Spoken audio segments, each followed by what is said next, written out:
Yeah, my very first MRI was in March, and then the next MRI was a month later.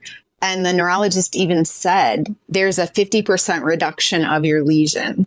And then the next one, every subsequent MRI, it showed either a reduction or now it shows no MS activity. I don't play around. I'm not like, oh, it's like my birthday or it's Christmas or it's blah, blah, blah, or it's St. Patrick's Day. Like, I literally eat a steak or a burger. Now we have people like Chris Palmer, George E. and some of these others that are, Chris, they're seeing this whole metabolic mental health therapy. I guess they're talking about that's becoming more popular. But we've been talking and addressing this stuff for quite a while now. So it's good to see that. They've actually been like a bully, very negative in saying that I will end up in a wheelchair and that it's reckless that I am not taking their medication. And I reached out to Mikhaila Peterson after one of my appointments, and I was in the parking lot just like crying because of what the neurologist said to me. And I sent her a message and I was like, Mikhaila, I know you can't give advice or anything, but am I being reckless with my health? And she said, Emily, you have no symptoms. No, you're not being reckless. Just follow your inner guidance, your inner knowing, and keep going.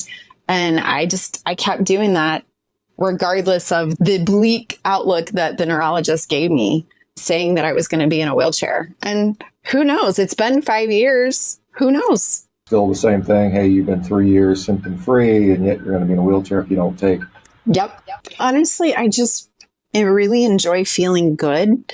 And I enjoy the food freedom, because before I was an addict with sugar and with processed food. I had to eat every 2 to 4 hours, and I was constantly obsessing about my next meal, and experiencing this food freedom where it's just bliss. And I feel so good. And the mental clarity, I have more mental clarity now than I've had in 15, 20 years. Yeah, absolutely. And if you just look at the nature of the disease, is that you have a deteriorated myelin sheath, and the myelin sheath is made out of fat. So it's just logical to eat more fat. And I noticed that I had this just incessant craving whenever I first started, is the fattier the meat, the better. I needed that. I felt like I needed that. And so I just followed that intuition to eat more fat. And I noticed that whenever I would just not pay attention and I would eat some lean meat, I just didn't feel as good. And so then I always just more towards the fatty meat. And I didn't mean to, but I lost 120 pounds.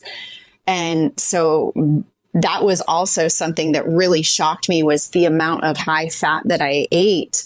And I still lost 120 pounds. What happened was I did a before and after picture sometime in 2019. And I sent it to you and I said, thank you for saving my life. And I had all of my symptoms before and after. And I had already lost the weight by then. I'm 5'8". I was 260 pounds.